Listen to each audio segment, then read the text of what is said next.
দুর্যোগের ইঙ্গিত। আজ থেকে ভারী বৃষ্টি, দক্ষিণের একাধিক জেলায় ভিজবে কলকাতাও, এমনই পূর্বাভাস আবহাওয়া দপ্তরের।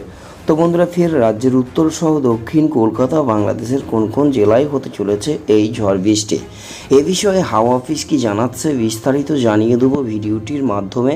জানতে হলে ভিডিওটিকে শেষ পর্যন্ত দেখবেন। ভিডিওটি ভালো লাগলে লাইক করবেন, আর এমনই আবহাওয়ার লেটেস্ট ট্রেন্ডিং আপডেটগুলি জানতে হলে আমাদের চ্যানেলটিকে সাবস্ক্রাইব করে আমাদের সঙ্গে থাকবেন। তা চলুন দেখিনি, গতকাল কলকাতা সহ দক্ষিণে বিভিন্ন জেলায় বৃষ্টি হয়েছে। আজও বৃষ্টির সম্ভাবনা রয়েছে, তবে দাপট আরও বাড়তে পারে। সোমবার, মঙ্গলবারও দক্ষিণে বৃষ্টির সম্ভাবনা বেশি করে রয়েছে, এমনটাই জানাচ্ছে হাওয়া অফিস। বিক্ষিপ্ত কিছু জায়গায় ভারী বৃষ্টি হবে।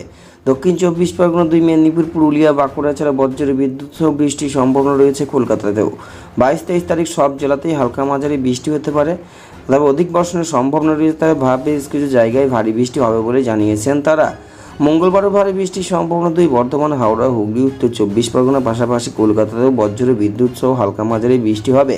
বুধবারের পরে বৃষ্টির পরিমাণ অনেকটাই কমে যাবে, তবে সপ্তাহভর বিক্ষিপ্ত বৃষ্টি হতে পারে দক্ষিণের সব জেলায়। সমুদ্র উত্তাল হতে পারে। 23 জুলাই মঙ্গলবার পর্যন্ত পশ্চিম উপকূলের সমুদ্র যেতে বারণ করা হয়েছে মৎস্যজীবীদের। অন্যদিকে ঘূর্ণাবর্ত বর্তমানে পূর্ব বিহার সংলগ্ন হিমাচল ও পশ্চিমের উপর দিয়ে চলছে, তাই বাইরে বেরোনোর আগে অবশ্যই সচেতন হয়ে যেতে হবে। বাইরে বেরোনোর সময় কোনোভাবে ছাতা ছাড়া বেরোবেন না, যেহেতু বজ্র বিদ্যুৎ সহ বৃষ্টির সম্ভাবনা রয়েছে। বজ্রপাত হলে বাড়িতেই থাকুন, কোনো নিরাপদ স্থানে আশ্রয় নিন, গাছের তলায় কখনো দাঁড়াবেন না বলে জানিয়েছেন আবহাওয়া মহল। তো বন্ধুরা, এই ছিল হাওয়া অফিস থেকে পাওয়া লেটেস্ট আপডেট। ভিডিওটি ভালো লাগলে লাইক করুন, আর এই ধরনের আবহাওয়ার লেটেস্ট ট্রেন্ডিং আপডেটগুলি জানতে হলে আমাদের চ্যানেলটিকে সাবস্ক্রাইব করে পাশে থাকা বেল আইকনটি প্রেস করে আমাদের সঙ্গে থাকুন। তো এখানে বিদায় নিচ্ছি, আবার দেখা হচ্ছে পরবর্তী আবহাওয়ার